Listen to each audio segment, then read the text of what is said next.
जय हिंद दोस्तों, मैं भूपेन नामदेव। कैसे हो आप लोग? आशा करता हूँ आप लोग अच्छे होंगे। जैसा कि आप स्क्रीन पर देख रहे हो, यह पेपर एसएससी जीडी का प्रीवियस ईयर का पेपर है। यानी जो आपकी पिछली वैकेंसी एसएससी जीडी की निकली हुई थी, उसका पूरा ये आंसर की है। तो आज हम जीके जीएस के सेक्शन को सॉल्व करने वाले हैं, ताकि जो आपका अगला एग्जाम एसएससी जीडी का होने वाला है, उस एग्जाम में आप ज़्यादा से ज़्यादा अंक हासिल कर पाओ। इसके अलावा अगर आप यह पेपर सॉल्व करोगे तो आपको आसानी से पता चल जाएगा कि एसएससी जीडी में जो प्रश्न पूछे जाते हैं, उन प्रश्नों का लेवल क्या रहता है, क्या प्रश्न कठिन पूछे जाते हैं कि सरल पूछे जाते हैं। इसके अलावा किस किस टॉपिक से आपके एसएससी जीडी में जीके जीएस के प्रश्न पूछे जाते हैं। तो आप ये एग्जाम डेट देख सकते हो, 11 जनवरी 2023 का ये पेपर है। एग्जाम टाइम आपका सेकंड शिफ्ट का ये पेपर है। सब्जेक्ट में आप देख सकते हो कांस्टेबल जीडी एग्जामिनेशन 2022। तो पिछली वैकेंसी आपका 2022 में निकली हुई थी। इसके अलावा अगर आप रीजनिंग, ठीक है, रीजनिंग और मैथ और हिंदी के प्रीवियस ईयर के पेपर देखना चाहते हैं एसएससी जीडी के, तो वो भी मैं आपका सॉल्व करा चुका हूं। तो वीडियो प्लेलिस्ट पे जाकर देख सकते हो। तो चलते हैं दोस्तों जीके जीएस के पार्ट पर, जीके जीएस के सेक्शन पर। तो थोड़ा सा स्क्रॉल करेंगे, ये आपका यहाँ पर, ये आपका देख लीजिए section part B, general knowledge and general awareness. तो आपका ये जीके जीएस का सेक्शन आ चुका है। तो आपको निराश नहीं होना है दोस्तों। मैं आपका रीजनिंग का और आपका हिंदी और मैथ का वो भी मैं प्रीवियस ईयर का कराया हूँ, तो वो भी आप देख लीजिए। और जो मैं ये पेपर करा रहा हूँ, ये 2022 की करा रहा हूँ। इसके अलावा 2021 2018 की भी बहुत जल्द कराऊंगा। इसको पहले निपटा देते हैं, वो भी करा देंगे और प्रश्न आपके रिपीट होंगे। तो आपका पहला प्रश्न है, त्रिशूर पूरम उत्सव निम्नलिखित में से किस राज्य में मनाया जाता है? तो जो आपका त्रिशूर पूरम उत्सव है, ये आपका केरल राज्य में मनाया जाता है। कौन से राज्य में? केरल राज्य में। तो ऑप्शन 1 आपका बिल्कुल सही होगा। तो आपके जो महत्वपूर्ण त्योहार हो गए, जनजाति हो गई, शास्त्रीय नृत्य हो गए, यहाँ से जो आपके प्रश्न पूछे जाते हैं। अगला देखिए, विटामिन सी एक डैश है। तो जो विटामिन सी है वो एक एंटीऑक्सीडेंट है। क्या है? एंटीऑक्सीडेंट है। ठीक है, तो ऑप्शन 2 बिल्कुल सही होगा। ठीक है, इसके अलावा विटामिन सी जो होता है वो आपका आंवले में सबसे अधिक पाया जाता है। ये प्रश्न भी पूछा जाता है कि आपका विटामिन सी प्रचुर मात्रा में किस में पाया जाता है? तो किस में पाया जाता है? आंवले में पाया जाता है। ठीक है, इसके अलावा जो आपका ये विटामिन सी है, ये आपका पानी में घुलनशील विटामिन है। अगला देखिए, दक्षिण एशियाई खेलों का आयोजन सर्वप्रथम किस वर्ष में हुआ था? तो जो आपके दक्षिण एशियाई खेल हैं, उनका सर्वप्रथम आयोजन 1984 में हुआ था। कब हुआ था? 1984 ईस्वी में। तो ऑप्शन 1 आपका बिल्कुल सही होगा। अगला देखिए, अगस्त 2020 में की गई घोषणा के अनुसार अंतर्राष्ट्रीय मुद्रा कोष में भारत के लिए कार्यकारी निदेशक के पद पर किसे नियुक्त किया गया है? तो किसको नियुक्त किया गया? वो है आपके कृष्णमूर्ति सुब्रमण्यम। कौन है? कृष्णमूर्ति सुब्रमण्यम। तो ऑप्शन 1 आपका बिल्कुल सही होगा। तो करंट अफेयर्स में अब चंद्रयान हो गया, चंद्रयान 3 हो गया, और आपका इजराइल का आप देख रहे हो युद्ध चल रहा है। इसके अलावा भी आपका G20 सम्मेलन हुआ है। तो यहाँ के आपके प्रश्न बनेंगे, तो आप एक टॉपिक अच्छे से कवर कर लेना। अगला देखो, ग्रीष्म ऋतु स्थानीय तूफानों का मौसम होता है जिनमें तीव्र हवाओं के साथ गरज वाली मूसलाधार वर्षा भी होती है। इसके साथ प्रायः हिमवृष्टि भी होती है, मतलब ओले गिरते हैं। ठीक है, पश्चिम बंगाल में इन तूफानों को डैश के रूप में जाना जाता है। तो किसके रूप में जाना जाता है? ये आपका प्रश्न पूछा गया है। तो इसको काल बैसाखी के रूप में जाना जाता है। किसके? काल बैसाखी। तो ऑप्शन 1 बिल्कुल आपका सही होगा।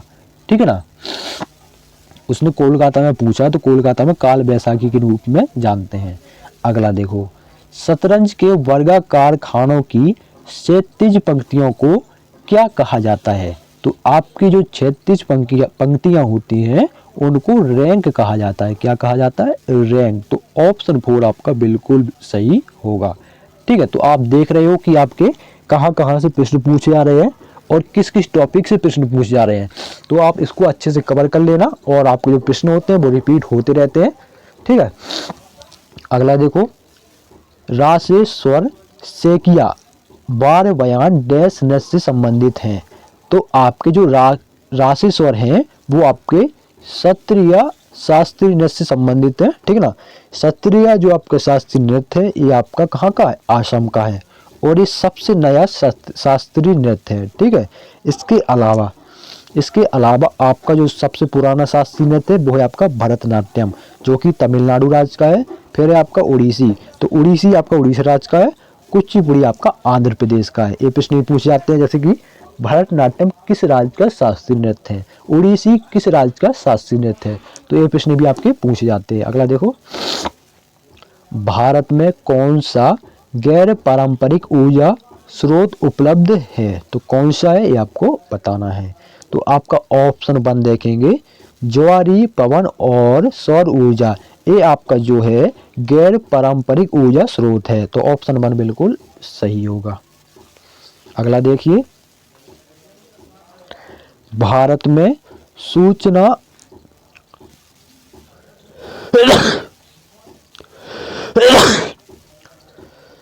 भारत में सूचना प्रौद्योगिकी उद्योग का प्रमुख केंद्र निम्न में से किसे माना जाता है। तो जो भारत में इंफॉर्मेशन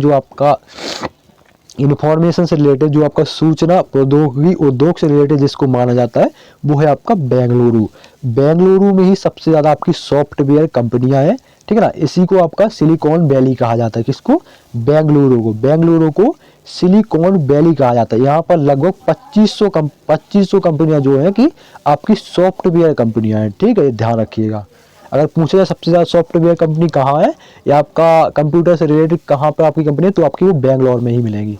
जितनी भी बड़ी बड़ी कंपनियाँ, चाहे गूगल हो आपका, चाहे फेसबुक हो, चाहे आपका एप्पल हो, ये सभी कंपनियाँ अधिकतर आपकी बेंगलोर में ही मिलेंगी। बेंगलोर में इसका ऑफिस 100% होगा। अगला देखो, राज्यों की परिषद को डैश के रूप में भी जाना जाता है। तो राज्यों की परिषद को राज्यसभा के रूप में जाना जाता है, ठीक है। तो राज्यों की जो परिषद होगी तो उसको बेसिकली आपका राज्यसभा के रूप में ही जाना जाएगा। तो ऑप्शन 3 आपका बिल्कुल सही होगा। यहाँ पर उच्चतम न्यायालय और आपका उच्च न्यायालय, ये तो कोई आपका मैच नहीं खा रहा है, तो इसमें आप पढ़ना भी नहीं। अगला देखो, गिरिडा लोक नृत्य मध्य प्रदेश राज्य में डैश के दौरान किया जाता है। जब रबी की फसल कटाई के लिए तैयार होती है। तो कब किया जाता है, ये आपका सर्दी के टाइम में किया जाता है। कब, सर्दी। रबी की फसल आपकी कौन कौन सी होती है, गेहूं हो गया आपका, ठीक है ना। जो आपकी गेहूं है ये आपकी रबी की फसल ही है, ठीक है ना। इसके अलावा आपकी जो राई हो गई, राई जिसे हम वो बोलते हैं, क्या बोलते, सरसों बोलते हैं, ठीक है ना। तो ये आपकी रबी की फसलें ही कहलाती हैं। अगला देखो, उपभोक्ता संरक्षण नियम 2021 के अनुसार जिला आयोगों के पास उन शिकायतों पर विचार करने का अधिकार होगा जहां प्रतिफल के रूप में भुगतान की गई वस्तुओं या सेवा का मूल्य डैश है। तो क्या, ऑप्शन 3 50 लाख रुपए से अधिक नहीं है, ठीक है, ध्यान रखो। तो उसने टैक्स के बारे में पूछा है, वस्तु एवं सेवाओं का मूल्य, ठीक है। तो जिन लोगों का 5 लाख से कम आया हो उनको टैक्स नहीं देना पड़ेगा, ठीक है, ठीक है। और जिसकी 5 लाख से अधिक हो उनको टैक्स देना पड़ेगा। तो उसने बोला 50 लाख रुपए से अधिक नहीं, ठीक है। तो ऑप्शन 3 बिल्कुल सही होगा। अगला देखो, सिरके में उपस्थित अम्ल का रासायनिक नाम है। तो जो आपका सिरके में जो अम्ल पाया जाता है उसका नाम होता है एसिटिक अम्ल। कौन सा होता है, एसिटिक अम्ल, ठीक है। तो ऑप्शन 2 बिल्कुल सही होगा। यही आपका आंवले में भी पाया जाता है, यही आपका जो आपका संतरा होता है उसमें भी यही पाया जाता है। अगला देखो,